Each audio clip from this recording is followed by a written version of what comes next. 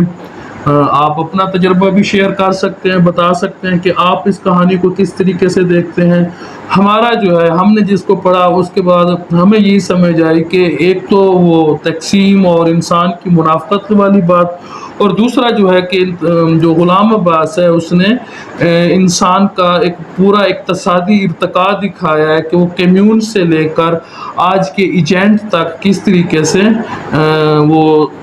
Step by step پہنچا ہے، اور آج وہ کس شکل میں اور زیادہ بد سے بدتر ہو چکا ہے۔